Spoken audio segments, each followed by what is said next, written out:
If you follow any Chicago Smash Ultimate player on Twitter, chances are you've seen a top 8 graphic posted with a swarm of replies and quote retweets saying only one word. Ikan. Oh, that's a big punishment. What we got here? Big damage, baby.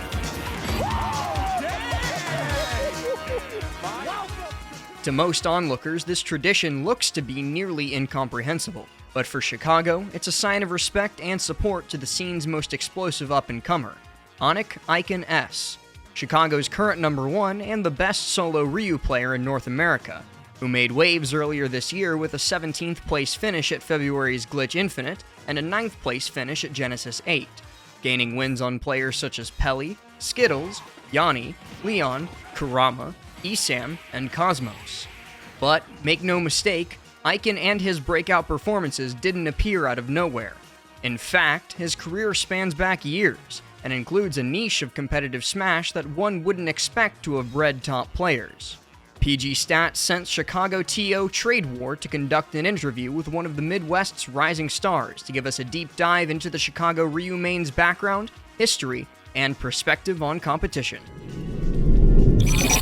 Ikan got his start to Smash the same way most players did, a Christmas gift. Picture your classic 2nd grade elementary school student. It's 2009 or so, 2010. Brawl had come out around a year ago. It's Christmas morning. Obviously, every family of Gen Z always has that Nintendo Wii, always just chilling out, those dusted off Wiis, right? What was then the peak console, right? For Christmas of that year, my family got a load of Wii games, and we got one of them was actually Super Smash Bros. Brawl.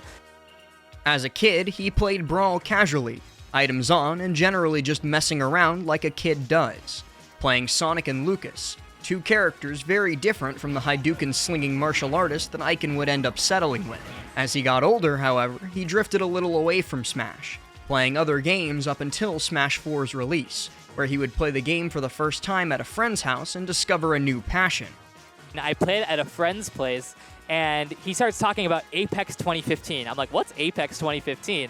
Only one of the most legendary Smash tournaments of all time, right? So he tells me, oh, you'll never beat some of these top players, right? You can beat me, but you can't beat them. I eventually get used to competitive Smash, and I'm a very competitive person as is. So seeing these YouTube videos about guides to beat your friends and get better at the game, that was always really exciting to me. Despite gaining that competitive spark and watching top-level Smash 4 throughout 2015 and 2016, there were several logistical roadblocks to Ikan launching his own competitive career. At the time, Ikan was still pretty young, putting travel to offline tournaments off the table. Furthermore, purchasing a Wii U so late into the console's lifespan to play a single game wasn't an attractive prospect for him. Nonetheless, he still actively competed in Smash 4 brackets. Just maybe not the Smash 4 you're thinking of. When people hear the word Smash 4, they think about a lot of things. Some might think about custom moves. Others may think about DeBuzz's win at 2GG Civil War. And many, many, many, many others might have thought about Bayonetta. No matter where your head went, though, you most likely thought about Smash 4 for the Wii U. It's easy to forget that not only were there 2 Smash 4 games, but also that Smash 4 for the 3DS was the better-selling game by a large margin. And if there's anything that the history of Smash has taught us, if there are Smashers, they'll want to find out who's the best. And the Wi-Fi 3DS scene was no different. I want to fight better people. And I heard For Glory and For Fun at the time, these online modes, they were okay. But I wanted to fight better people without, I'm a minor, I couldn't really leave the house too often. I wanted to have the comfort of fighting new people, and Wi-Fi was the perfect avenue to do that. So what happened was I eventually got on, right? No money for online at the time, just started playing online, started joining Anther's Ladder, was a big thing everyone was advertising in around 2016. Got to play a lot of Anther sets versus a lot of great people. And so, he started competing. Specifically on Smash 4 3DS Wi-Fi with Ryu, who he chose because his old mains in Smash 4, Sonic and Shulk primarily, struggled with taking stocks. When Ryu came out as DLC, he fell in love, both with his ease of securing stocks at low percents thanks to Shoryuken and at the unique movement options he had, such as Focus Attack Dash Cancel. When Ultimate came out, Ikan wanted to take the leap to competing offline. But the lack of a vehicle and the demands of the college application process made competing difficult, even in region. Despite being from Northern California, the home of Genesis, with a lively local Smash scene, he was only able to make it out to 6 or 7 small brackets in NorCal. But he was still able to stick to his old mantra of getting practice online and grinding through Wi-Fi arenas. After graduating high school, however, he moved to Chicago for college, and when offline play returned in the spring of 2021, he spent his time at locals all throughout the city getting consistent offline practice and establishing himself as a bracket threat. Ikan's breakout performance, however, would come with the return of Ignition. Ignition is Chicago's largest weekly, and regularly amasses top Midwestern players every Wednesday.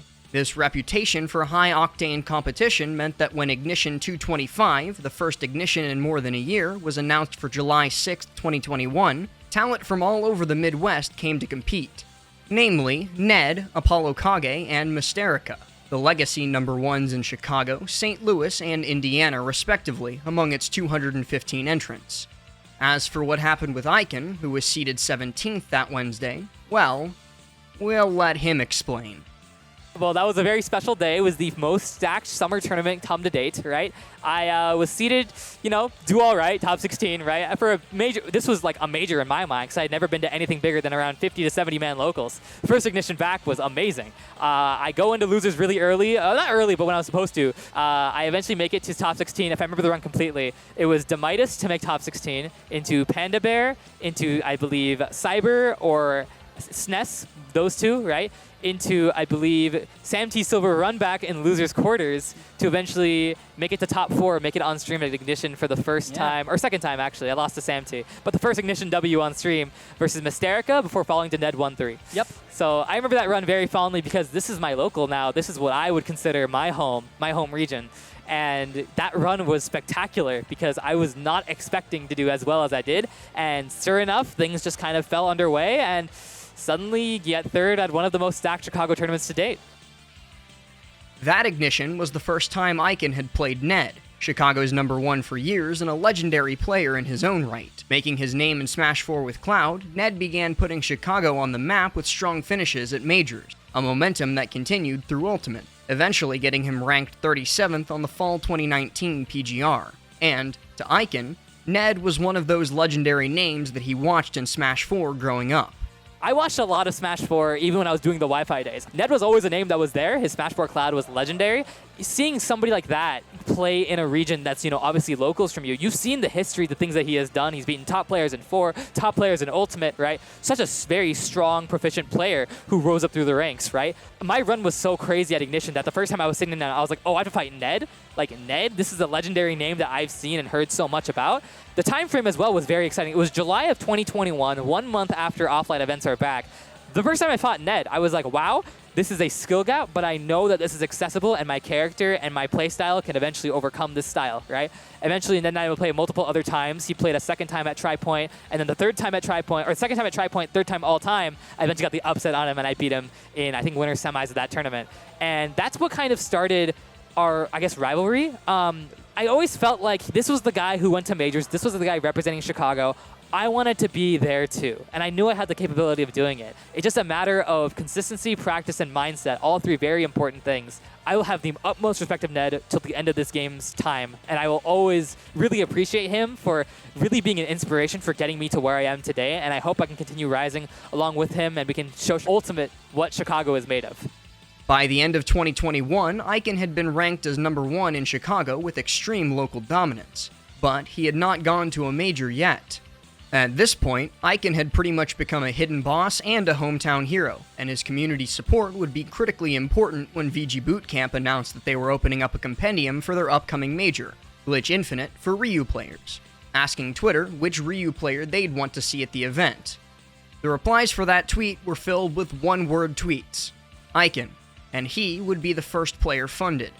I think the big thing was the compendium was this outburst of support that I got. And I was surprised at how quickly the first FGC player to be supported through the compendium was shocking. I got flown out and I was funded to go really like late December, early January. And I was like, this is going to be so exciting. After being ranked in my local scene, I wanted to prove myself nationally. It was so special because nobody knew who I was. There were just urban legends of this random Ryu player, right? And coming through and being supported by my scene made me really feel welcome in the national scene. I felt like Chicago had a stake in the scene. We weren't just a bunch of jokesters who didn't travel. We had a purpose to show what ultimate Chicago was made of. And being supported, eventually getting 17th at that tournament, was really culturally shocking because I not only upset my seed, I did even better than I was supposed to be projected, but I felt like I had walked through the door of this, top-level Smash environment. I had been following the scene for years, and seeing myself on a VGBC stream at Xanadu, where all this stuff is made, was new. It was shocking, and I was more and more thrilled to do it. 2 months later, Ikan would go out to Genesis 8 in San Jose, California in April of 2022, going all the way back home to NorCal and playing at a super major at a scale that he had never experienced before. Going into the event, his expectations were to do the best he could given his bracket, and to use his megaphone to drum up hype for Andres FN and Vendetta's $1,000 Salty Sweet. What ended up happening, however, was something that he couldn't have predicted. I go to NorCal and I go to Genesis, and this has been a tournament that has always been 20 to 30 minutes away, but I can never get to it for one reason or another. And the time had finally come. I'm not even representing my own region. I'm representing Chicago, which is kind of insane. The big differences that came to mind, obviously, Genesis is the Super Bowl of Smash tournaments. It's the super major, right? And I'm going in with this 17th at Glitch as my only major performance. I have no clue. It's going to be 3 times as stacked. So many great talented players internationally and locally. NorCal, SoCal especially, just great people. The big thing was I was alone. Glitch, we had 9 to 10 Chicago players out of a 600-man bracket. Here, there are 2 to 3, and I'm the only ranked player going in representing 1,900 people. But because of Glitch's notoriety, there were so many outsiders supporting for my run that weren't even from Chicago. And this was the moment. The crowd behind me when I was playing against Myron or playing against upsetting Kurama or ESAM or Cosmos, Yanni, those runs, it made me feel like I had broken myself on a national and super major scale. The crowd built up as time went on. People had more eyes on me. I eventually made an amazing losers run, 5 or 6 sets in losers. I think it was Nito into French Leon, into Kurama, into ESAM, into Cosmos, into Yanni, falling to Myron 1-3. Again, just like Ned, right? Falling 1-3, right? Yep. The improvement process and the parallels from the local scene to the super major scale. If Glitch was me walking through the door, Genesis was me interacting with the people inside the house. Despite this love for community and the people in the scene, however, Ikan famously avoids Smash's most centralized hub for information and discourse, Twitter. I really don't like the time suck social media puts on people, and I think it takes away time from me doing what I want to do, but I don't really feel the need to participate in it. I will obviously still check Twitter for top 8 graphics or the newest gamer tech, right? But I don't feel a need to participate in that environment. Not because, Smash Twitter, it's, toxic, bad, everybody says these negative things. I think it's good for the scene to have a social media outlet for people to discuss the game, right? Overall, his primary goal going forward is one that Smash players of all levels struggle with: consistency, especially after his breakout Genesis performance. In particular, Ikan cites how he got 49th at May's Low Tide City. A low performance now, but a placement that would have been expected of him 3 months prior at Glitch. He cites Ultimate's volatility and the amount of information needed as being a major roadblock toward consistency. But he believes that he can hit that goal. Past that, he wants to top 8 a major as a career aspiration as a competitor. Finally, he wants to help flourish his community locally, whether that be through his budding streaming community or through helping talent within Chicago improve and compete at a national scale. In terms of his inspirations as a competitor, he cites top Smash 4 Ryus, Darkshad, Locust, Shell, and Trella that helped him get where he is today from all those years of 3DS grinding.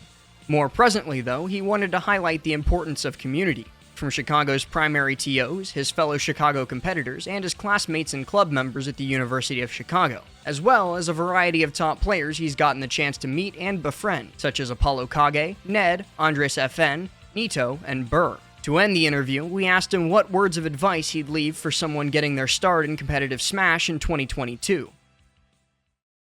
Keep doing what you think feels right and what people support you for. I think there's a lot of people that might want to backstab you in the back and might try and tear you down, but try as they might, you should do whatever you believe is the best thing for you to do. And if you have people supporting you, take them all the way. People are not supporting you, leave them behind and focus on those that do.